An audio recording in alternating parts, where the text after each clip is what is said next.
मित्रों, अगर आप एक सुहागन होने के महत्व को नहीं समझते तो आप किसी भी विधवा स्त्री से पूछ सकते हैं कि उसे अपना सुहाग खोने के कारण समाज में किन किन चुनौतियों का सामना करना पड़ा है।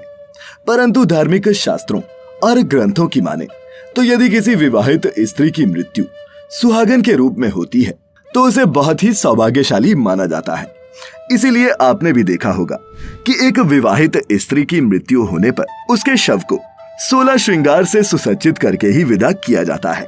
ये तो रही सौभाग्य की बात, लेकिन मित्रों, क्या आपने इसके अलावा ऐसा करने के पीछे का वास्तविक और धार्मिक कारण क्या होता है, कभी ये सोचा है?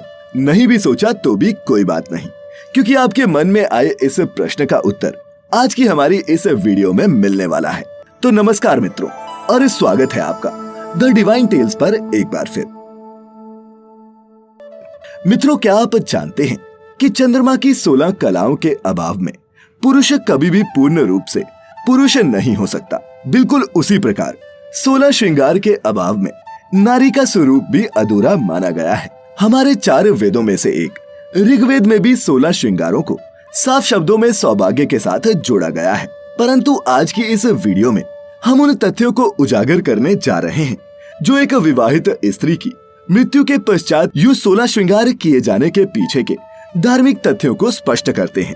लेकिन मित्रों, आपको उन तथ्यों को जानने से पहले इन 16 श्रृंगारों के महत्व को समझना होगा, जिन्हें जानकर ही आपको एक स्त्री के त्याग, समर्पण, प्रेम और शक्ति का एहसास होगा। तो चलिए आपको इनके महत्व एक पौराणिक कथा के माध्यम से समझाते हैं। ये कथा कुछ इस प्रकार है। राजकुमारी सीता के विवाह के अवसर पर उनका श्रृंगार किया जा रहा था।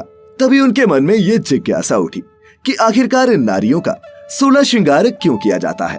फिर क्या था, उन्होंने ये प्रश्न वहां उपस्थित अपनी माँ रानी सुनैना से पूछ लिया।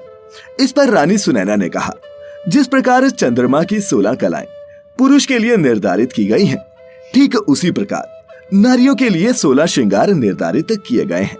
और पुत्री, यही 16 श्रृंगार नारी के संपूर्ण रूप के घोतक भी हैं। इस पर राजकुमारी सीता ने कहा, अगर ऐसा है तो आज मैं आपसे इन 16 आभूषणों के भावों को अवश्य ही जानना चाहूंगी। और इसी श्रृंखला में सबसे पहले आप मुझे ये बताइए कि इस प्यारी सी बिंदी का क्या महत्व है और इसे मस्तक पर क्यों लगाया जाता है।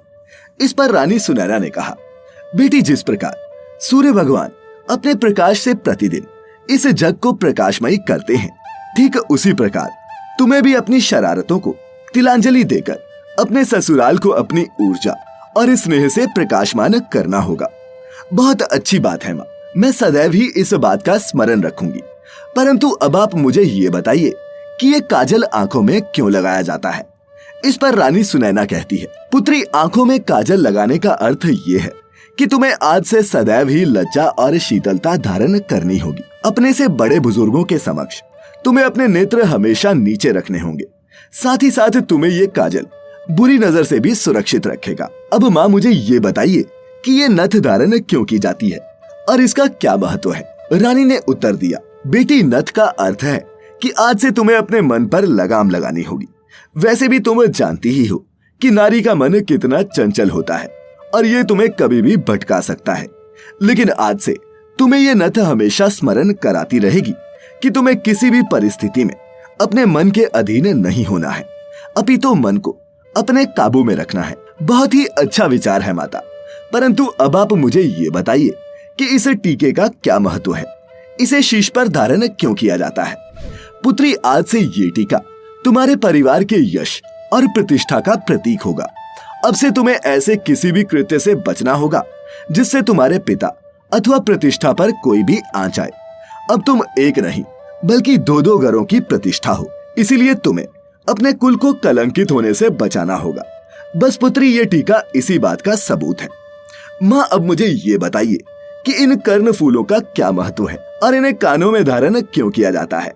पुत्री, ये कर्ण फूल तुम्हें सदैव ही दूसरों की प्रसन्नता सुनने के लिए लालायित करेंगे, परंतु इसके ठीक विपरीत यदा कदा तुम किसी अन्य के मुख से किसी अन्य के प्रति बुरे तथा ईर्ष्यापूर्ण शब्द अगर सुन भी लो, तब भी तुम्हें तुरंत ही इन वचनों का अनुसरण करने की बजाय उन्हें अनसुना कर देना होगा।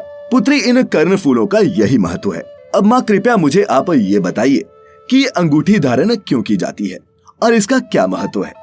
पुत्री, अंगूठी तुम्हें सदैव ही इस बात का स्मरण कराती रहेगी कि आज से तुम अपने पति के लिए पूर्ण रूप से निष्ठावान रहोगी। साथ ही साथ ये अंगूठी तुम्हारे हृदय में बसी तुम्हारे पति की अमिट छवि और उनके अनन्य स्नेह को भी प्रकट करेगी।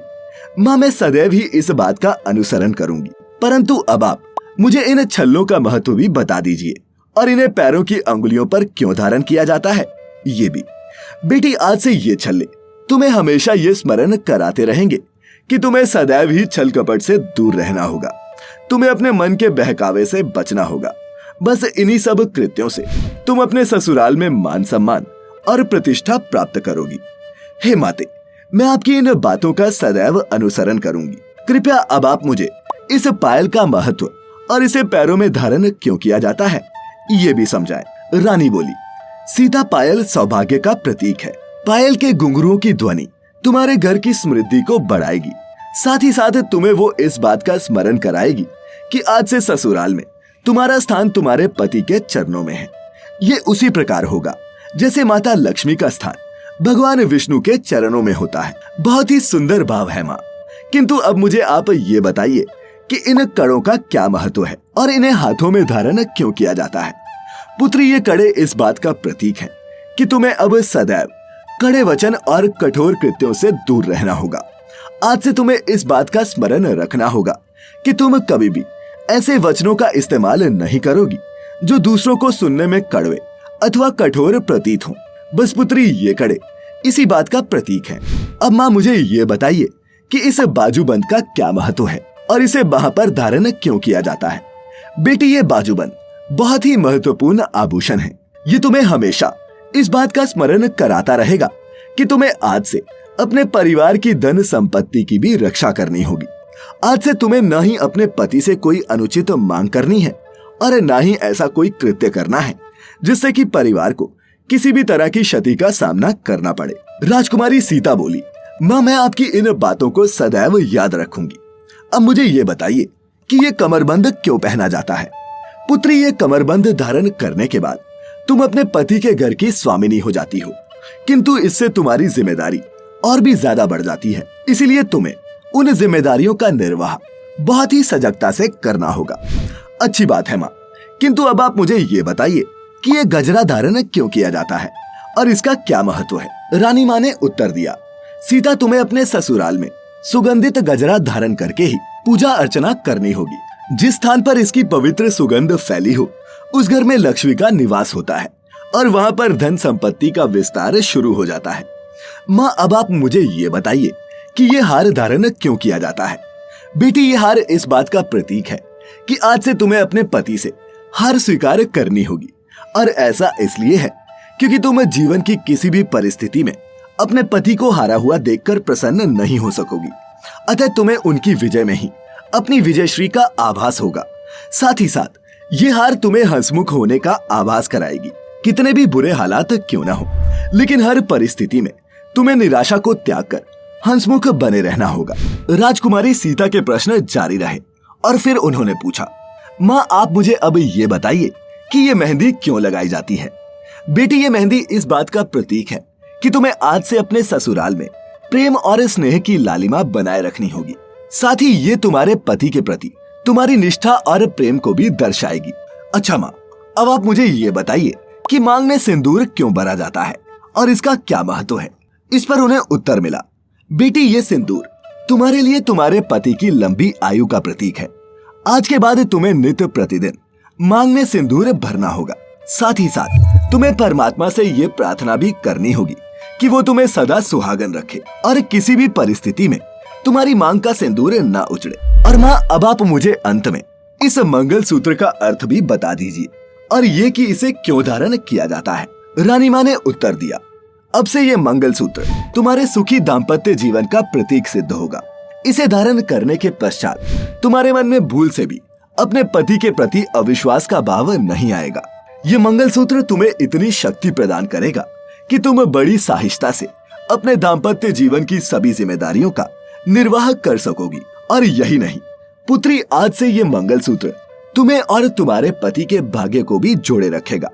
ऐसा होने पर तुम्हें ऐसे सुखों की प्राप्ति होगी जो तुम्हारे भाग्य में तो नहीं थी, लेकिन तुम्हारे पति के साथ होने की वजह से वो सुख तुम्हें मिलेंगे। साथ ही साथ तुम्हें ये हर तरह की बुरी दृष्टि और नकारात्मक शक्तियों से भी बचाएगा। और मित्रों, इस प्रकार रानी सुनैना ने सीता को 16 श्रृंगारों का महत्व समझाया। मित्रों, उम्मीद करते हैं कि इस कथा के माध्यम से आप भी एक विवाहित स्त्री के जीवन में 16 श्रृंगारों के महत्व को जान गए होंगे और इन्हीं महत्वों को ध्यान में रखते हुए एक विवाहित स्त्री की मृत्यु के पश्चात भी उसका इन सभी 16 आभूषणों से श्रृंगार किया जाता है, ताकि उसे अगले जन्म में भी सुहागिन ही मृत्यु को प्राप्त होने का सौभाग्य मिल सके। मित्रों, हिंदू समाज में महिलाओं को लेकर कई गूढ़ बातें कही गई हैं, लेकिन केवल धार्मिक दृष्टिकोण से ही नहीं बल्कि वैज्ञानिक दृष्टिकोण से भी देखें तो इन 16 श्रृंगारों का अपना महत्व बताया गया है, जो आपके स्वास्थ्य के लिए काफी लाभदायक है। मित्रों, यदि आप इन 16 श्रृंगारों के पीछे छिपे वैज्ञानिक महत्व को भी जानना चाहते हैं तो नीचे कमेंट करके हमें अवश्य बताएं।